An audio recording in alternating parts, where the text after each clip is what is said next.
So if you're watching this, I'm just testing out my live streaming setup, which I just started working on today. And in the future, I'm gonna do like live coding. And today, I mean, if you're here in the chat, you can ask questions, and I'll be happy to answer them. But in the meantime, just while I'm waiting around for people to show up, if anybody does, probably what I'll do is just answer some of these questions in the channel comments. And if that question happens to be something that you asked, then maybe you'll be able to get an answer. Because I don't usually have time to go through the comments, but now that I'm doing this live streaming stuff, I'm gonna try to make more time to like answer them this way as opposed to like writing text in a comment, which just takes forever. Um, yeah, so if you have any questions, feel free to ask them. What's up, Aram, uh, in the live chat, and I'll be happy to answer them. Thanks.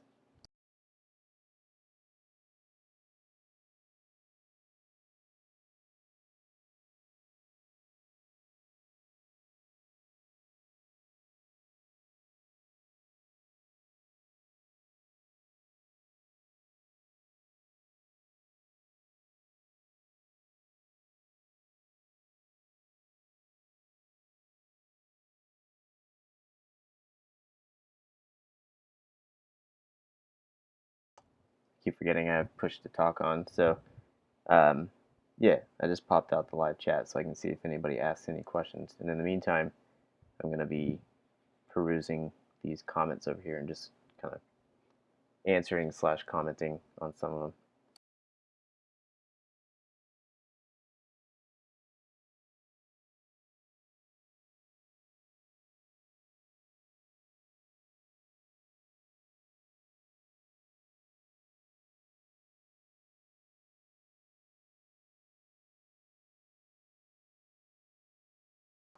All right, so Valerie Castano says, thanks for the help. It's a shame that you use ES6 though, since many of the people watching the video come from Colt's Developer Bootcamp on Udemy, which we haven't learned ES6, and I'm not sure if we're going to. It's nice to see how advanced you are, but it's hard to understand for people that are just starting and don't have that knowledge about the subject. So I completely understand that. I try to when I write ES6, I try to write it in such a way that I'm explaining it as I'm writing it. So if I didn't do that in that video, I apologize. If you want to learn ES6, obviously there's quite a few resources out there for free on YouTube, but also on Udemy. My Code with No course is free, and it has not all the ES6, or when we say ES6, we're talking about basically anything after ES5, because right now we're in like ES9 or something crazy. But point being, if you want to learn some of that newer syntax, I don't cover all of it, but I cover a lot of the useful stuff in my Code with Node course, and it is free. Saul Good just said hello, Ian. Hey Saul, how you doing, man? Um, all right, so this next question, it's not a question, it's a comment. This was the most educational rambling I've heard. Thanks. Yep, no problem. I'd have to go back and watch it, but I just seem to recall that I was rambling, as I often do.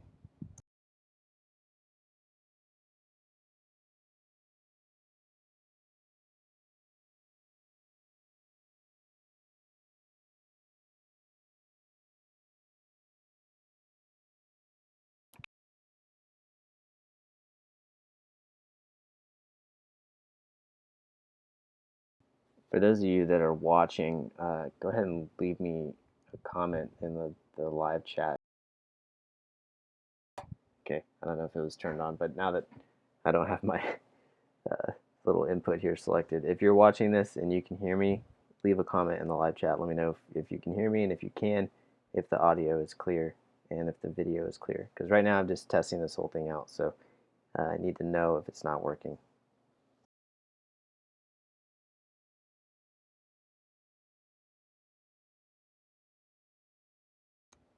So Saul just said, how often will you go Kiva after this? I think Kiva, yep, meant to say live, is a typo for live.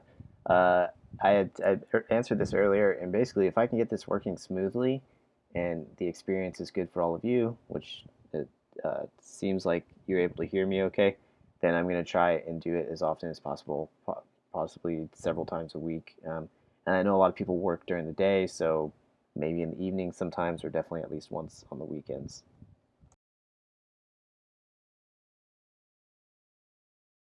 Awesome. Glad to hear the video is working good and the audio. Really excited that everybody's showing up. And so the topic, I'm not actually, there's no specific topic. Feel free to ask any question you want. This is just a test of my live streaming setup. So if you have questions, feel free to ask them and I'll answer them. And then if you have any trouble with the audio or the video, let me know so I can see if I need to change my settings. Right now it seems like it's working good.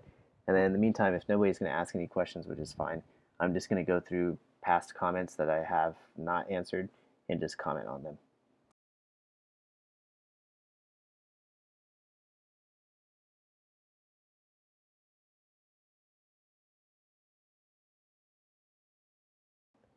Alright, so this comment is when I installed .env and tried to restart the app, I got a number of error messages. It looks like installing .env has deleted a number of subfolders in the node modules directory, namely Mongoose, Passport, Method Override, Passport, Local Mongoose, and EJS. I duly reinstalled them, and as they come up and check the app. Everything was working okay except adding new comments, which prior to .env install was working, which was adding the comments to the database but not pushing the comment to the campground.comments. I am also getting this deprecation warning. Mongoose in promise is deprecated. Plug in your own blah blah blah. Any idea how to fix this? Okay, so first and foremost, it definitely should not have deleted any of that stuff. Just installing .env would not have done that. So I'm not sure how that happened, but fortunately, if you have your package.json folder or file rather, then you can just run npm install and it'll reinstall everything. So .env shouldn't break anything unless there's something crazy they did in a newer update. So I'm not sure how that affected what you were doing previously. But what I would say, just in terms of the general overview of your issue here, is I would recommend using Git. If you're not already using it, make sure you're using Git so that if you're going to do something new, you have a checkpoint, a commit of where you were when it was working previously. That way, if something breaks, you can just quickly go back to when it was last working and then go from there. That way, you're not like trying to work backwards. As far as the comments, I don't see how .env would have affected that. And then the deprecation warning, that means you're using a much older version of Mongoose. So make sure you update to the newest version of Mongoose. And hopefully you're using a more modern version of MongoDB as well. Like I think right now they're in version 4 point something or other. You could get away with like 3.6 or 3.4 if you had to. But yeah, hopefully that answers your questions. And in the future, definitely use Git so that you can go back to previous checkpoints.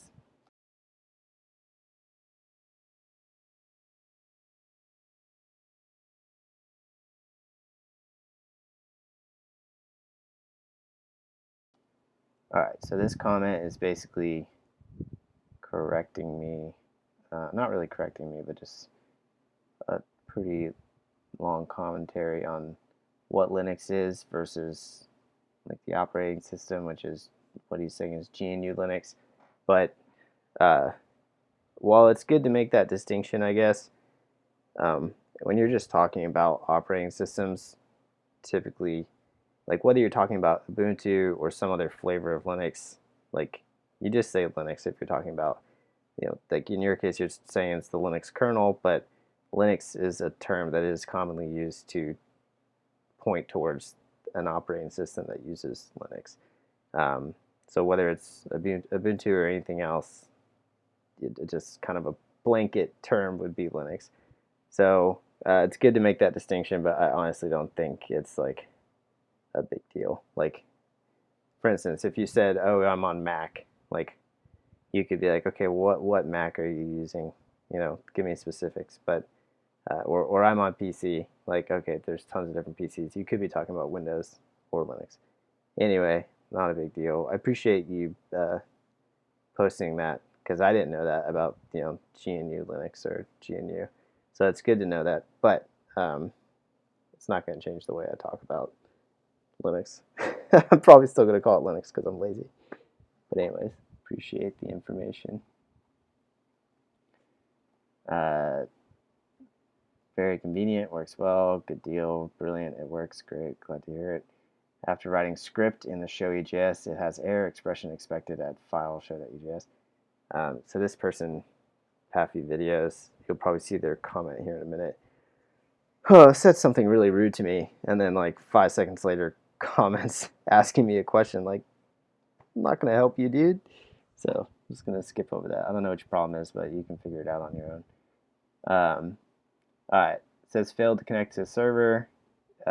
Typically, when it's failing to connect to the server, the issue is probably that you didn't whitelist the IP for the server. So for the server that the web app is on. So if you're on Heroku, you would use like 0.0.0.0, whitelist that IP in your MongoDB Atlas dashboard, and then it'll work. Um, Sounds like my daughter just woke up, so I might have to check out here in a minute and go help her out. But yeah, that's usually the error. Or it could be something to do with your. Usually it'll say something about authentication if you have like incorrect username or password, but that's a whole other thing.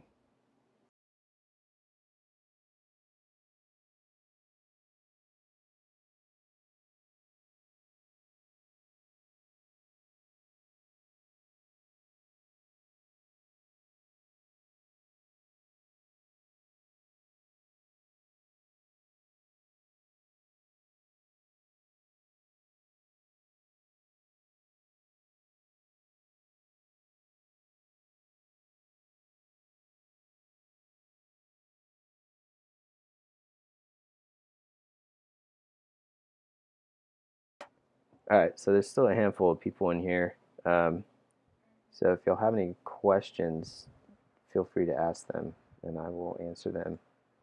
Otherwise, I'm just going to keep reading these comments and replying to them, and hopefully these people will see the recorded video if I end up uploading it.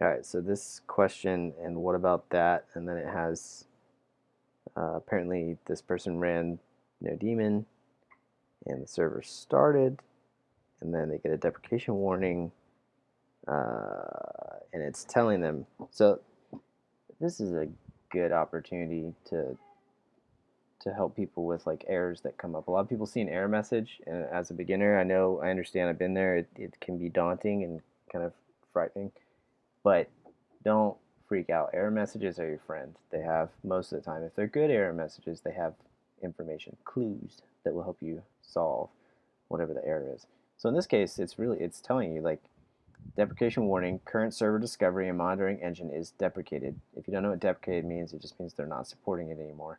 And it will be removed in a future version. To use the new server discovery and monitoring engine, pass option, and then it shows an object, use unified topology, true to the Mongo client constructor. So this might confuse you because we don't use the Mongo client constructor in Colt's course or any of the tutorials that I use. We use Mongoose. So when you see Mongo client constructor, and obviously there's no way this person would have known this without a little bit of research or asking someone like me. So it's not like a problem that he asked about it. But when you see Mongo client constructor, it's the equivalent of mongoose.connect. So you say mongoose.connect, and then the first argument is the URL, and then the second argument is an object that has some properties. In this case, one of the properties that you can add is use unified topology true. So I'll show you what that looks like over in my code here in a second.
Can you hear me now?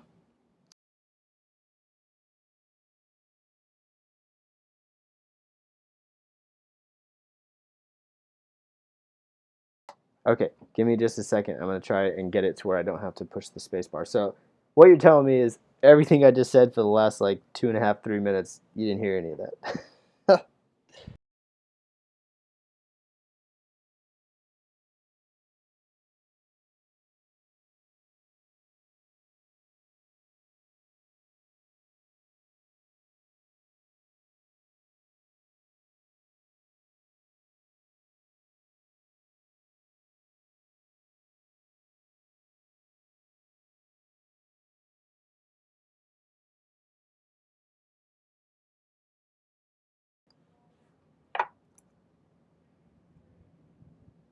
Okay, question. Can you hear me now?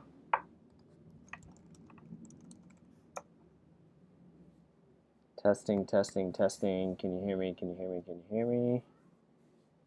Or is my mouth just moving? You can hear me? Ah, all right, cool. All right, let me just recap for anybody that cares on what I was talking about a second ago. So, in answer to this person's question about this error message, basically what I was saying is you can use, like, don't be afraid of error messages. It's good that he pasted it here, but really what he should have done is pasted it into Google and he would have found his answer like instantaneously. Error messages have good clues in them if they're written well. Um, and so this one tells you the solution to that. This is the issue right here. And then the solution is to pass this option right here into the Mongo client constructor. And what I was saying is that in Colt's course, we don't use the Mongo client constructor. We use mongoose.connect. And so hopefully you can see this, but mongoose.connect has the first argument, which is the string, and then comma, the second argument is this object, and this is where you would copy that object that they tell you about in the error, use unified topology true, and you would plug it in. So we'll make that full screen for a second, get a good look at it. So mongoose.connect, first argument is the URI, in this case it's a local database, comma, options object, property value, key value for the property. And then this right here is just mongoose.connect returns a thenable promise. And so we .then it saying, once we're done connecting, then run another function. That function is this here, which I've converted into an arrow function, which basically ES5 function is on the left side of the parentheses. Arrow function, just remove the function keyword, put the arrow in there, voila. And then that catch, same thing here, except, so here's your ES5 function. You just remove the word function, add the arrow, and if there's one argument, not two or more, not zero, but if there's just one argument, then you get this special opportunity to remove the parentheses. So you just put the argument, arrow, and then function block. And this will give you the error message in console log, which will help you if you have trouble connecting. So instead of getting something like this, you would get something like here it says on first connect, failed to connect to server, on first connect, Mongo error, bad connection, blah, blah. That would have been in a more human readable error message instead of all this stuff. So that's just a quick little, just a little something for you for handling error messages. Okay, so Saul asked the question, navbar issue. Was able to implement the navbar, but 2 showed up on my campgrounds page. I can't figure out why. 2 navbars showed up, and you only have 1 navbar. I remember this. I've seen this before on another student's stuff back in the day, another student's project. I'd have to see the code, Saul, so if you want, if you're on Discord or that's the best way to get a hold of me is on Discord. So if you're on the Web Developer Bootcamp Discord or the DevSprout Discord or the Web Developer Bootcamp Facebook, any of those are decent ways. Facebook's probably not the best because I don't typically check those messages. Discord, great way to get a hold of me. You can send me your source code is what I'm trying to say, and I'd be happy to look at that for you. Manindar, Verma, hey Ian, how are you? Good, how are you doing? Good to see you. It's all no problem. Nelson, Is that the, I feel like I did some tutoring with Nelson, if that's the same Nelson. Nelson K. If you're still in here, let me know if that was you.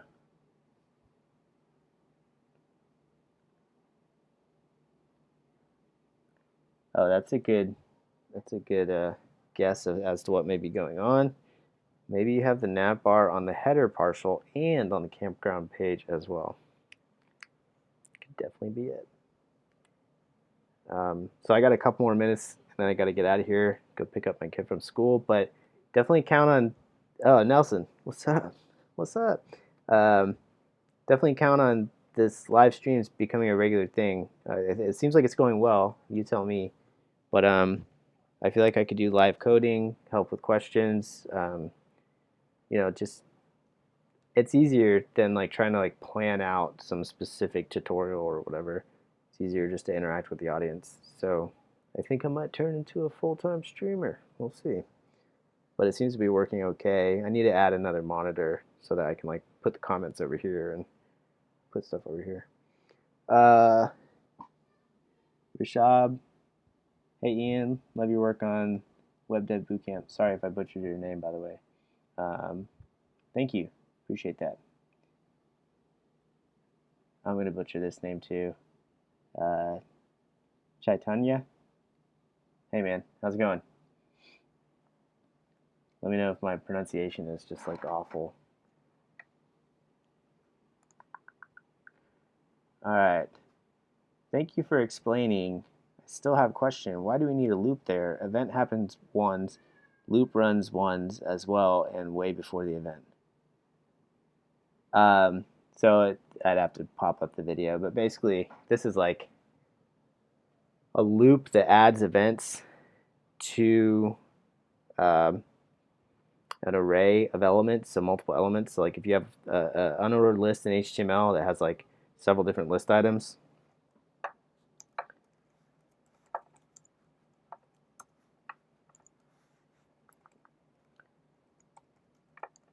so you have all these different list items, and basically you want to add like, let's say like you want to add a click listener to each one. So you click on one and then it does something with JavaScript.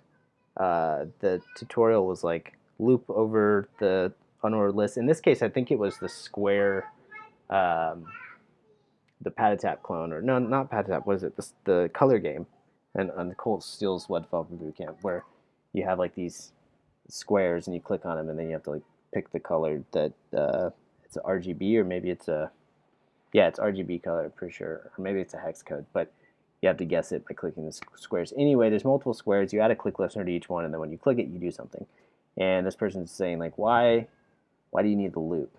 And the loop is what adds the event listener to each one of the elements. So if you have multiple elements, then you have to loop over those multiple elements. So you have a collection of something, then you always, if you have more than one of something in programming, and you need to access each one of those somethings, then you're going to need to use a loop.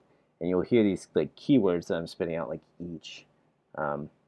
So there's a for each loop. It's a method that creates a loop and runs a callback function on every element in whatever the collection is. When I say collection, I'm talking about like an array or an HTML list or something like that that's been converted into an array. Converted into an array. So anyway, the loop is necessary for that. And so this other person's asking for the Mongo or MySQL Gorm setup. Oh, and MySQL and MongoDB Gorm setup. So they're asking if they have to restart their project. And yeah, you don't have to restart it. You can download it and add it to the new container.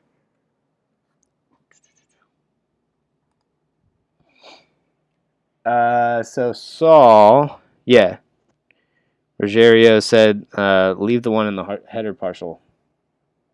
Yep, it's good advice. That will solve the problem.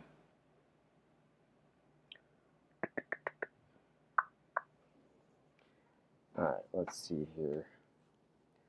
I'm using my headset for the audio, so hopefully it doesn't suck too bad. I have actually a different microphone over here, which could be better. Hopefully I don't lose the audio Try it out. I don't need the headset. I'm not listening to anything, so.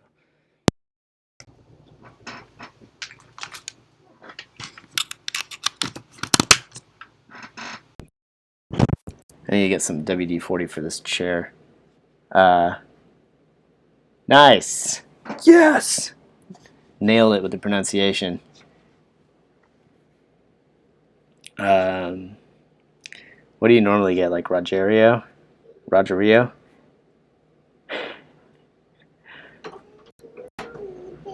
Oh, hi. I was gonna check ya. You're gonna what? I was gonna check ya. Check me? Yeah. All right. Rodrigo. Yeah, I can see that. Good morning from Thailand. Kichavi. How's it going? Are you okay? And Yi. Hey, Yin. How's it going? Are you okay? Am I okay? Yeah. Okay, so the audio is definitely clipping. Let's turn it down a little bit. No, too loud. How's that? Good, that should be better.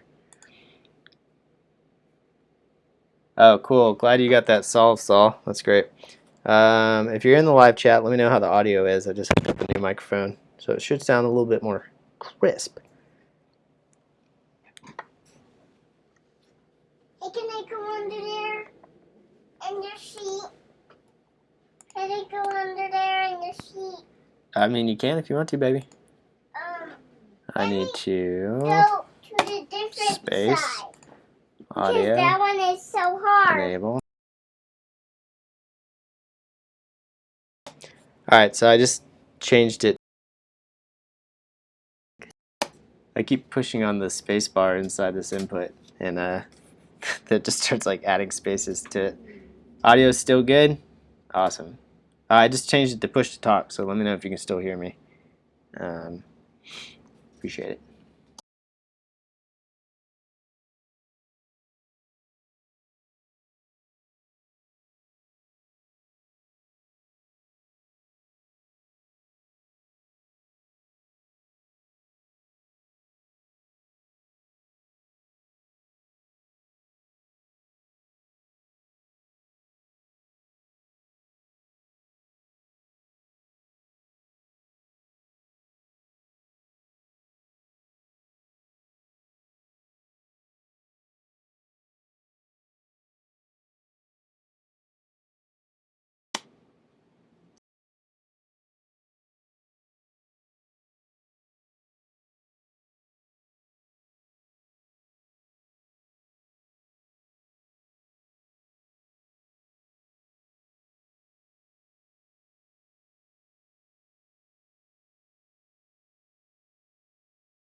Alright, so the Harris, how's it going? Or Haris, however you say your name. Yeah, I don't know. Why space? I'm realizing I shouldn't have push to talk. Like, I feel like it would be, maybe I should put push to mute on there. Because when I'm coding, I can't like be pushing down a certain key while I'm coding and talking at the same time. But I could potentially, like if I needed to go radio silent for a minute, then I could just push a key. We gotta go. Okay. All right, everyone. I have to run. Appreciate everybody showing up, and look forward to more of these in the future. I'll definitely be doing more of them because it seems like a pretty good turnout. So stay tuned. And real quick, any plans on doing a React course? Not at the moment, no, sorry. And then what is the best MongoDB course? Check out topratedtechcourses.com. Linking it now. For MongoDB courses, I got a couple of them in there. Thanks, everybody. Take care. Now I just have to figure out how to turn this thing off.